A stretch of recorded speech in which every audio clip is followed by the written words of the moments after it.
I unfortunately have been a target several times of Antifa violence. They nearly killed me on several occasions. Thank you, Andy, for joining us. Is far-left violence on the rise in America today? It has. There's actually been some research that's been put out looking at a surge actually in left-wing violence.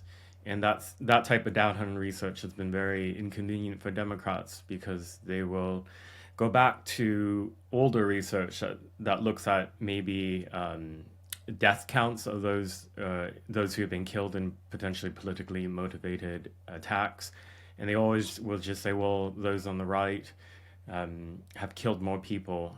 And if you look at some of those research pieces, how they classify left and right is also up for debate as well. There's a lot of incidents that are not included in left-wing violence, in things that don't conveniently fall into either left or right, but for some reason are omitted or included on the right-wing side.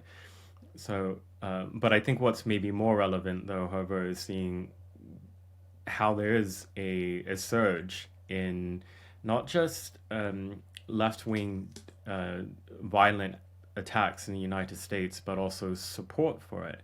A lot of people were quite shocked that after Charlie Kirk was assassinated, that there was such open celebration for that murder that was in front of an audience of thousands in Utah.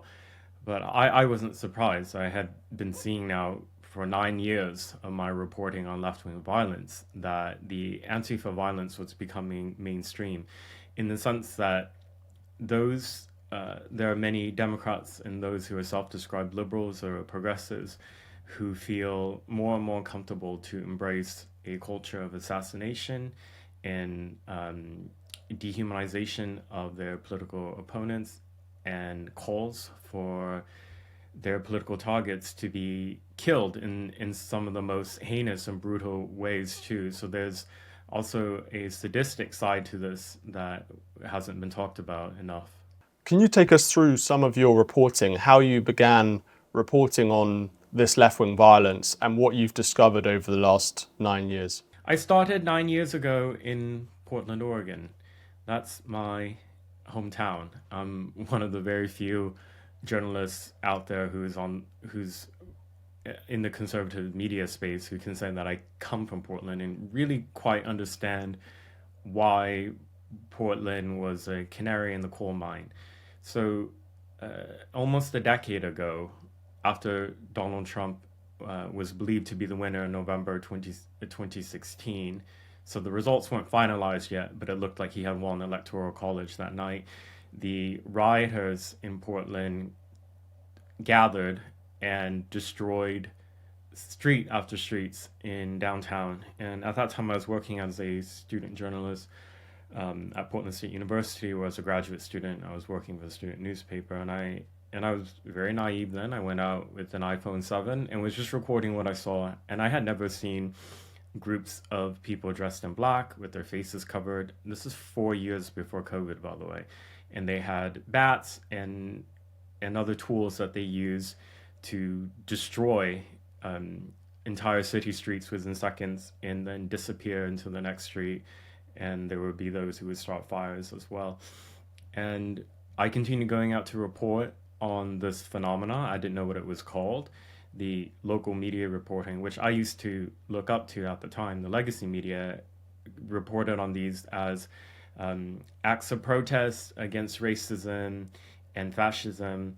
And even as naive and ignorant as I was then, I realized that wasn't accurate. These were violent extremists who didn't give any care or concern about the community that they were destroying, and they had some excuse that was being used as a pretense for that type of violence. And for the next 4 years, Portland became one of the main hotspots for left-wing brawls on the streets in terms of whenever there were pro-Trump rallies. For example, conservatives who came from out of state or from neighboring counties where it is more conservative, going into Portland, having a lawful event and facing condemnation not just from local elected officials, but violent thugs who would promise violence and enact the type of violence. So we had brawls regularly for years, and then all my reporting during that time fell on deaf ears for Democrats, of course. I mean, conservatives paid attention. I was writing pieces that went into places like the Wall Street Journal, and my videos, even many of them went quite viral, even though it was a small account on Twitter at that time. And then we had 2020 after George Floyd died. Riots broke out across America, and people obviously know about what happened in Minneapolis. That's where George Floyd was killed, and that's where some neighborhoods were burnt down. But Portland was where the violence went on the longest. Literally over 120 nights of rioting every night, night after night after night, and the riots continued into 2021. A lot of people don't know about that. So I went out undercover in 2020 to capture footage, and so to recap, during this near decade of reporting, I unfortunately have been a target several times of Antifa violence. They nearly killed me on several occasions. And I've witnessed and experienced that violence up close. And the movement, in its own, what the individuals who ascribe to this ideology claim, it's about violence for the purpose of violence, in that their slogan is become ungovernable.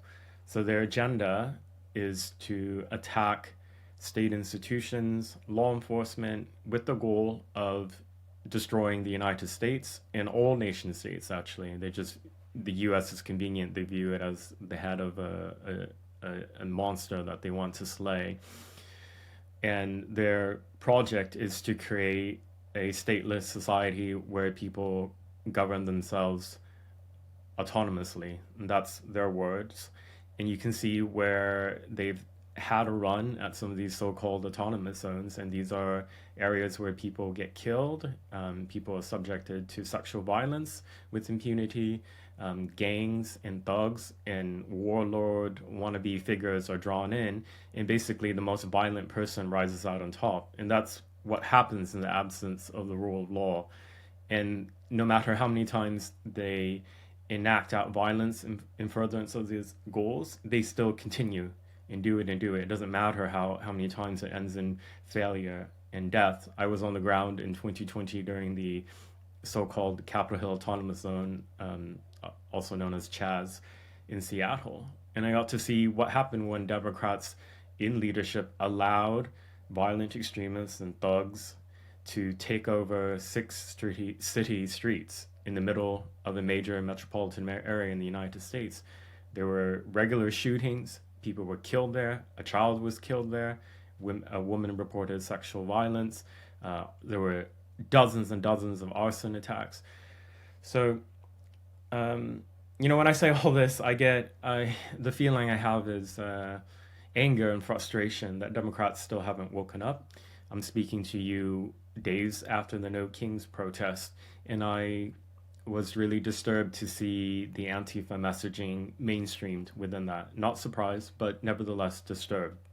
You see people holding up signs saying, "I am Antifa," putting Antifa next to the pictures of Democrat politicians that they like and look up to. Some of them were dressed up in costumes that were meant to look like Tyler Robinson, who's the suspect accused of murdering Charlie Kirk. There was a woman in Chicago, a primary school teacher, who gestured a shooting gesture to the neck. So even if we are seeing sort of an ebb in terms of the street militancy from Antifa, who are a bit nervous right now because of the executive orders and enforcement action from the Department of Justice, their messaging has nevertheless been absorbed into the Democrat Party, and that is really dangerous. So they say that Antifa is just an idea, it's just a philosophy. It's to be against fascism, and everyone should be against fascism, otherwise you're probably a fascist. And we're a peaceful organisation, we're not even an organisation, we're just an idea. So to label Antifa as a terrorist organisation, as some people want to do, is wrong and against freedom of speech. So how do you respond to those points? So first of all, the executive order from President Trump declaring Antifa, quote, domestic terrorist organization, if you read it, it's talking about organized criminality, not ideology.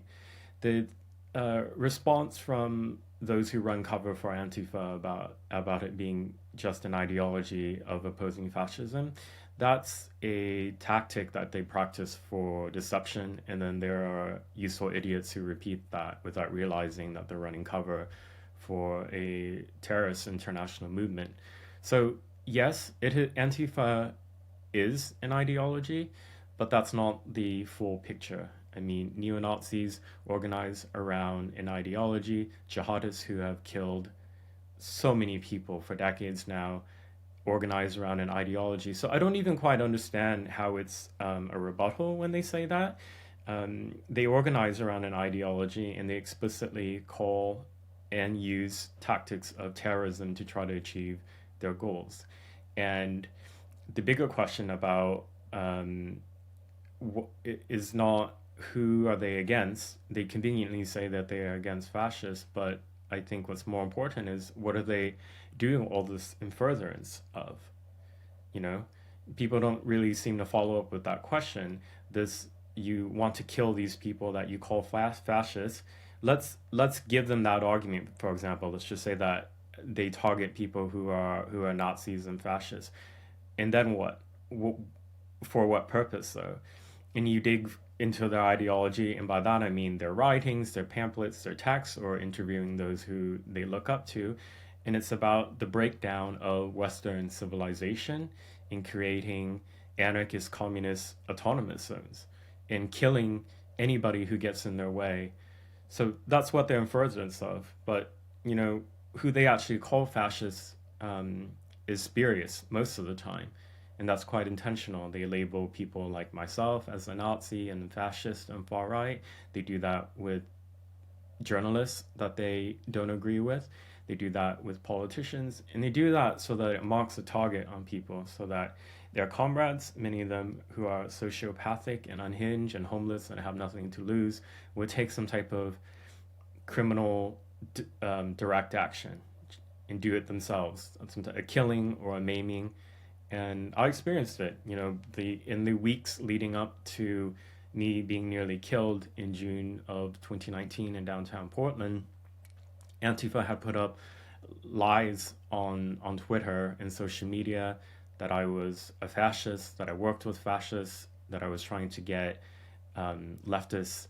I was trying to actively kill leftists, and therefore anybody who took me out was just doing it in self-defense. So all their violence and terroristic acts is coached around lies of this is self-defense. And they even view opinions and views that they disagree with as an act of violence. We see this normalized also in the mainstream left. Silence is violence, or words of violence. And therefore you say something that I disagree with, you have an act of violence on me, and I am justified in self-defense. That's their word. And for them, self-defense means hitting somebody on the head with a rock or a hammer or a crowbar or shooting dead people. Now people are paying attention to assassinations and assassination attempts in the U.S. because of what happened to Donald Trump and his supporters last year at the rally in Butler, Charlie Kirk, the United HealthShare CEO.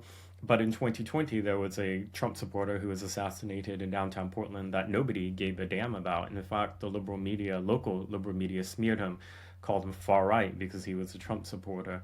And the gunman who shot him dead in downtown was a self-described Antifa member, and he left behind a manifesto on Instagram, and he fled out of state and died in a shootout. So there's been so many attacks. There's been other ones too that people aren't aware of. In 2019, an Antifa gunman in Tacoma, Washington State, carried out a shooting and explosives attack on an ICE facility in Tacoma, and he was blowing up some of the cars, and he had a homemade rifle, so it was unregistered and untraceable. And he was trying to shoot up a propane tank that was attached to a building with people inside it, by the way, and he was shot dead before he was able to do that. He has sent out a manifesto. His name is Willem van Sponsen. He was a naturalized American citizen originally from Belgium. And in his manifesto, which he sent to his comrades, who didn't alert law enforcement, by the way, he gave homage to his trans comrades. That was the term he used. And he also referenced the lyrics of Bella Ciao. Bella Ciao, people who are watching and listening might sound a little familiar because the lyrics of that song were written on one of the rifle cartridges used in the Charlie Kirk assassination. And it's become the unofficial Antifa anthem around the world. So there's all this violence attaching Antifa that most liberals and those on the left, and even many conservatives, are just completely unaware of. It didn't get coverage, and I kept on this beat because I could see where it was going, and now we have a federal indictment of two alleged Antifa members in Texas state who are accused of carrying out a ambush shooting attack. And the significance of that case in Texas is that it was a shooting attack on an ICE facility. An officer was shot in the neck, and now federal authorities brought the case to a federal grand jury, and two have been indicted on providing material support for terrorism. This is very big. This has never happened in US history to anybody accused of being part of an Antifa network. You talk about Antifa trying to kill you.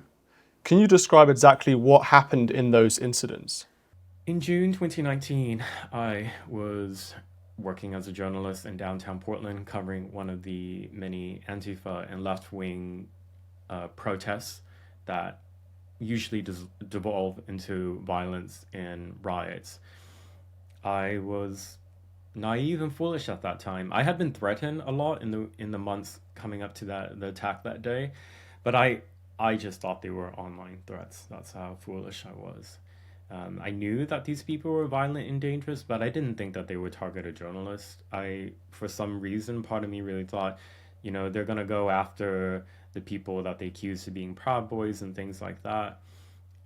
What I didn't realize is that they were accusing me of being a Proud Boys member and being a fascist.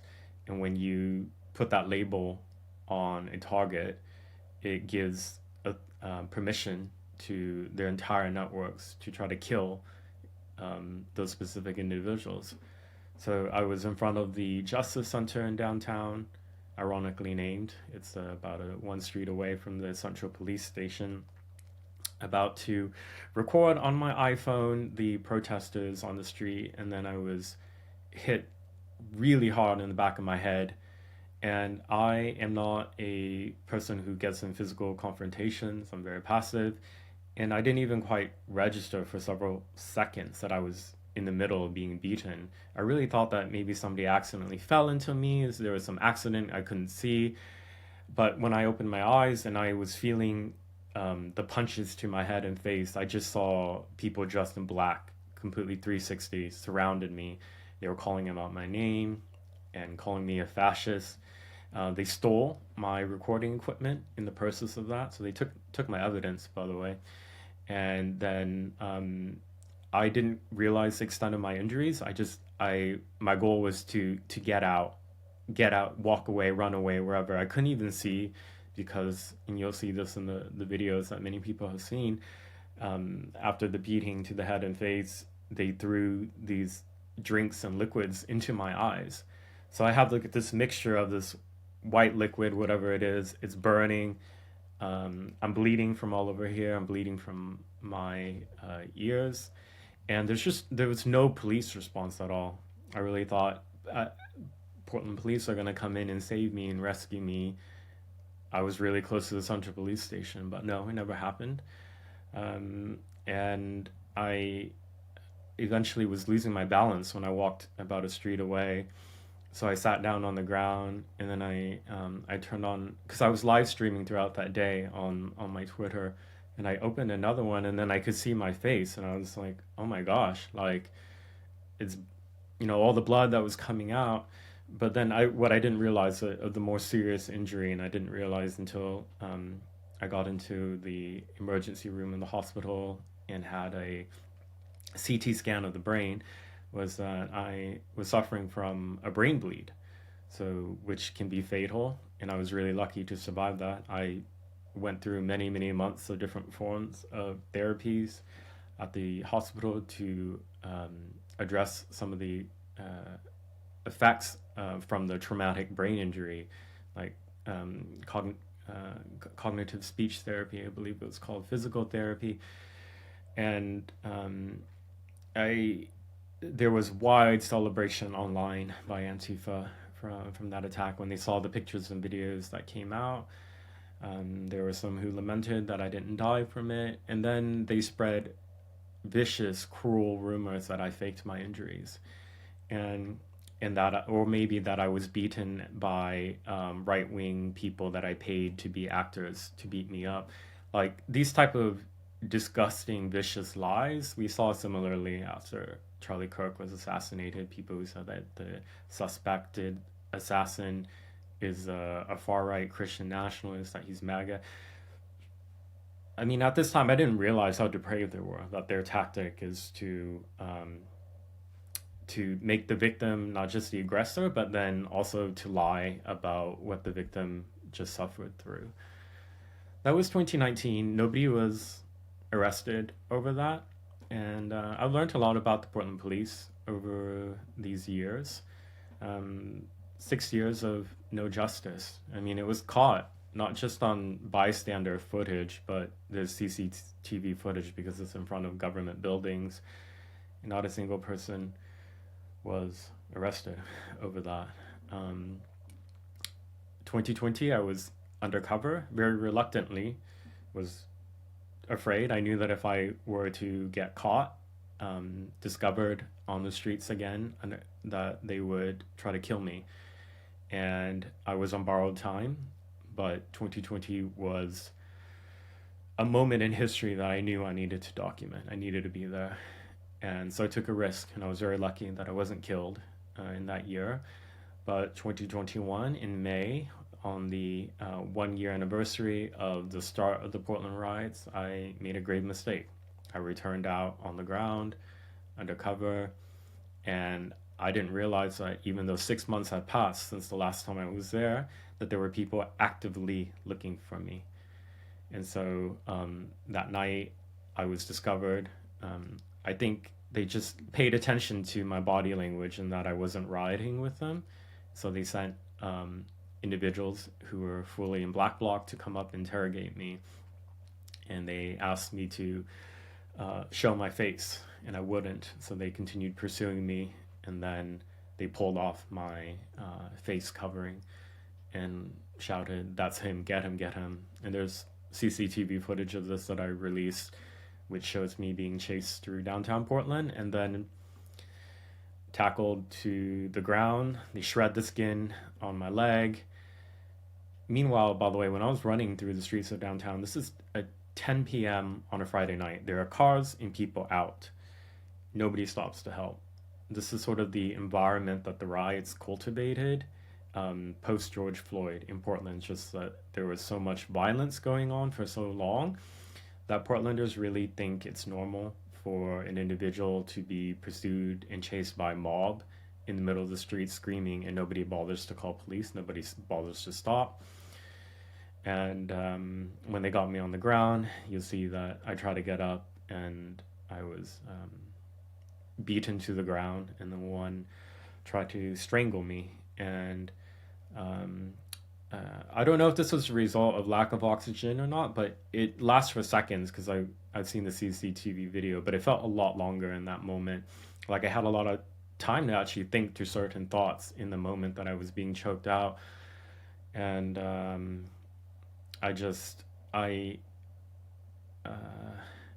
I could also hear the rest of the mob catching up. And I knew that if I passed out at that point on the ground and laid there, that they would kill me. Maybe not the persons immediately around me, but those who were catching up. These were people who had been threatening to kill me for years now, and they had that opportunity. And it was sheer, I don't know what the word is, but the person who was trying to choke me out got distracted by some journalists who ran up, and they had their phones out, by the way. So he loosened up just enough where I could pull out from his grip. And I ran into the only business that had its doors open, which is the Nines Hotel nearby. And I ran in screaming, call police. I could barely talk at this point because I was like out of breath, in shock.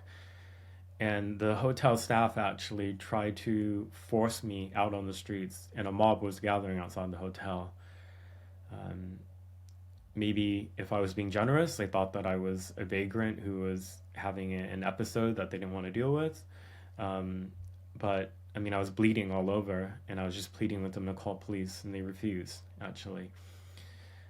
In this video, individuals can see of what happened in that hotel, of the people who were trying to break the doors and to get in to get me. And was able to flee with a hotel guest into a lift. And I pleaded with that person to let me go up on a different level with him because I didn't have a key card to be able to use the lift. And he let me go up. And eventually, a police sergeant met up with me and escorted me through a discreet employee exit where there was an ambulance waiting for me, and the police escort took the ambulance to the hospital. I later found out online that whilst I was in the emergency room, that individuals online were trying to find out which hospital I was at to finish the job. So I know that when people see pictures of some of the Antifa people on the black bloc, they might not look very threatening. They might be really slim, really short, look weak, or really obese. What they're forgetting is that the dynamic is really different when it's not one individual, but rather 15, 20, 50 of them. And also the fact that they carry weapons, including firearms, by the way. So I always tell people, particularly newer citizen journalists who have emerged after I did, that don't underestimate these people. The movement particularly attracts sociopaths and vagrants as well, people with psychotic comorbidities. And I was able to see in 2020 when I was undercover, for example, how the rioters were so strategic in who they actually had do some of the most serious rioting. For example, the federal courthouse in downtown, the Marco Hatfield courthouse, was besieged for the entire month of July in 2020. People threw explosives at it, they tried to burn it down. A reinforced fence was put up by the federal government. The city of Portland was fining the US government to try to get that fence taken down so that rioters could burn down that building. And on the nights that explosives were used, what the people in the black bloc would do is they would have a whole, like a stockpile of the explosives, and they would be like, I guess fireworks, but like I don't know what they're called, maybe M80s, or I mean they can cause serious injuries if it lands next to an individual. They would tape like 4 or 5 of them together with electrical tape, and then rework the wiring type things so that it's one fuse, so that this could actually kill an individual if it's thrown at people. And they were handing these out particularly to vagrants who had come to the riots because free food was being given out, tents were given out at the encampment in front of the federal courthouse. And they were also giving it to youths, teens, and other riffraff that just showed up to take part in the violence that was happening every night. So, and some of these attacks were caught on video, and you could see that the individuals who were throwing the explosives were never those in the black bloc who were giving out the bombs. Essentially, they added an additional layer, and when some of these people were, by these people I mean those who actually threw the bombs, lit and threw the bombs, were arrested and interrogated by federal authorities, and asked, "Who gave it to you?" They have no idea, and they're not lying. They don't know. They came to have a good time, and were encouraged, incited by these militants to light and throw this type of device at the building, and they did it. They had no idea who these people were, who just disappeared back into the night. So that gives like a little bit of an idea of how organized some of these networks are. After Charlie Kirk was assassinated, we saw thousands of people celebrate his death across America, and similar reactions to when President Trump was almost assassinated, people saying oh, well, I wish that they had succeeded. Do you think that a lot of people on the left in America today implicitly support violence? They may not commit the violence, but they support that and they think that it's justified to kill their political enemies. Absolutely. I mean, from the very top of the ticket of Democrat politicians and those running to, like Kamala Harris, for example, when she was asked at some campaigning event last year, do you believe Donald Trump is a fascist? She said unequivocally yes.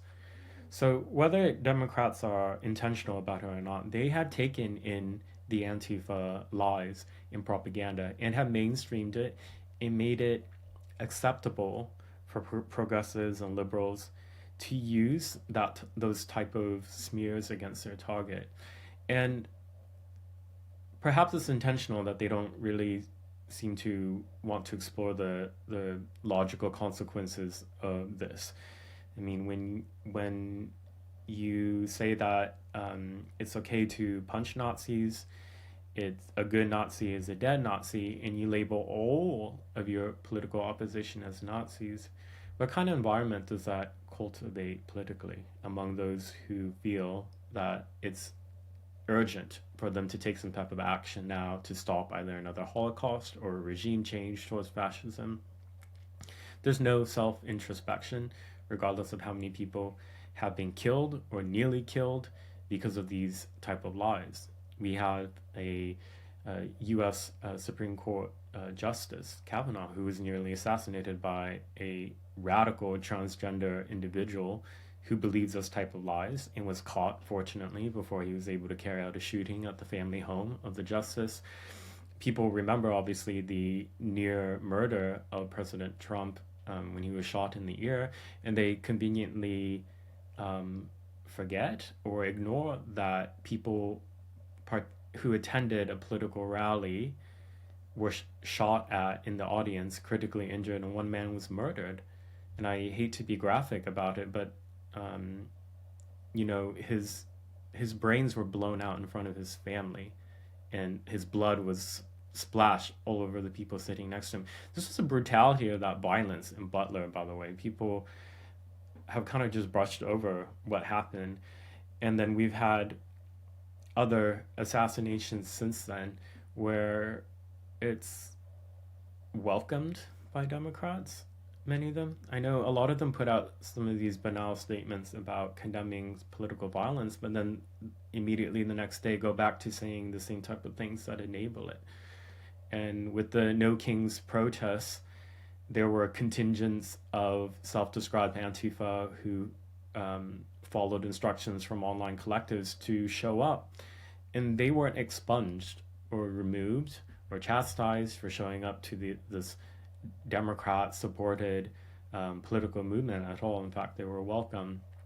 And so I think um, the the mainstream left in the U.S. has there's a cancer that's now mainstream in that it's all over. You can see them quite embrace either the rhetoric for political violence or actually urging, suggesting, or praising those who do carry out acts of extreme ultra violence.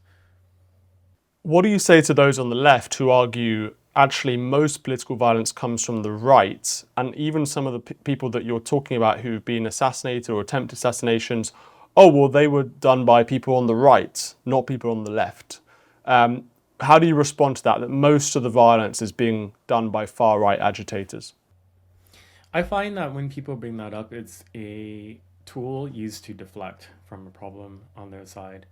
I don't deny that there are right wing extremists in the United States. The United States is a country of 360 million. Of course, there are those who are on the fringes who are extreme. Many of them have been convicted over the years for organizing plots of violence or killing people for political reason on the right. I don't deny that. But why does those on the left have such a discomfort with even acknowledging that there's a problem on their side? In fact, they don't just have a problem with acknowledging it. It's worse whenever there's an act of left wing political violence that results in people being killed or nearly killed. Their immediate impulse is to say it was a right winger that did it. we've seen it so many times from those who were accused of um, trying to kill the then candidate Trump. Lies spread that the gunman was a MAGA or right winger in some ways. Same thing happened after Charlie Kirk, and there's just so many examples. So even after the deadly shooting at the ICE facility in Dallas, by the way, when the target of that violence were ICE agents, and it just happened to be that those who were shot were migrant detainees, and there was a literal anti-ICE message written on one of the rifle cartridges, and even then, there were many people on the left who say, well, maybe it was a false flag, maybe the person who fired into the rounds did it ironically, and it's like, well, if you can't even admit there's a problem, then where do we move? We can't move forward, and that's where they would like it to be. They don't want an acknowledgement of the problem because they are okay with the violence, and that's what's scary and disturbing. Do you worry that more conservatives will be murdered in the next few years because of the mainstreaming of violence on the left? I hate thinking about that thought, but it's how could one not allow one's mind to go there? Um, the U.S.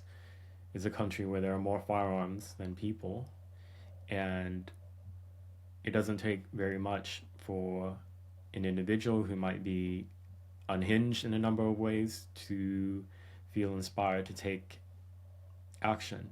And in fact, the messaging from organized Antifa networks is away from on the ground cell organizing and radicalizing individuals, the lone wolves.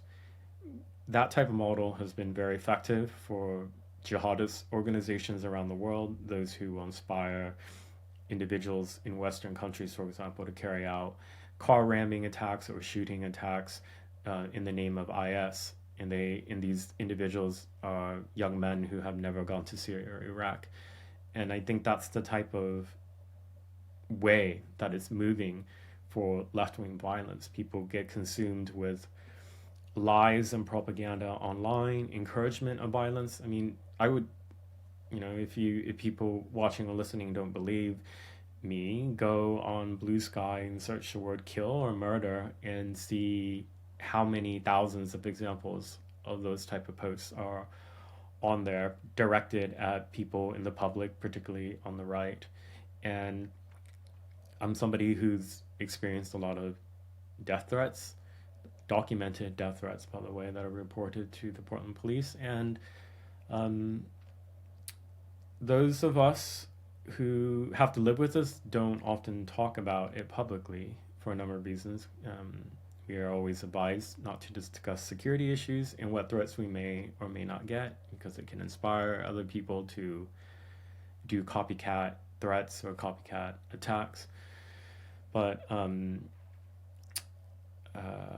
I know that the individuals in this space received significant threats. Charlie Kirk's team, after he was assassinated, did go public that he had received hundreds of threats over the years that he wasn't public about.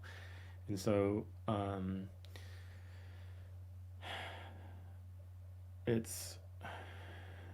I hate that thought of like who might be next.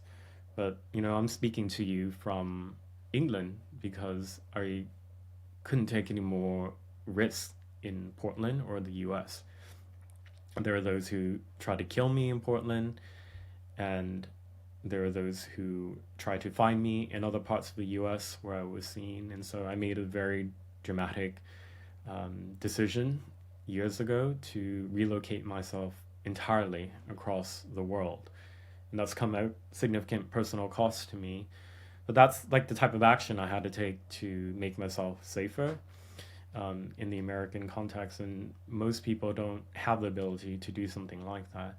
And so in terms of what can be done, I think the fact that the federal government now recognizes we're dealing with organized domestic terrorists who are well funded, well connected, and they recognize it beyond a statement that's just rhetoric. It didn't just stop at a true social post by President Trump.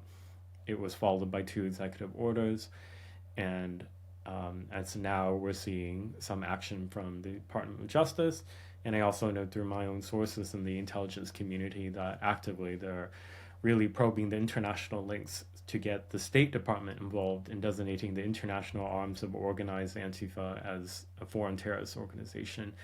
So there's a lot that can be done. It's going to be really challenging because, unfortunately, there's a lot of powerful support for Antifa extremists in the US. Can you describe the significance of Charlie Kirk's assassination earlier this year? I think the significance of Charlie Kirk's assassination is that it brought to the forefront how those who want him dead don't want to just stop with just him. They hated him because of what he said, mind you. This is not somebody who is like to inherit some type of big role in part of his lineage or anything. They hated him because of what he said and his views. And his views are reflected in a large percentage of the American right. And there are those who would like to see all of those people harassed, intimidated into self-censorship, and or dead through some type of violence that one of their comrades takes. Thank you, Andy, for joining us. Appreciate it.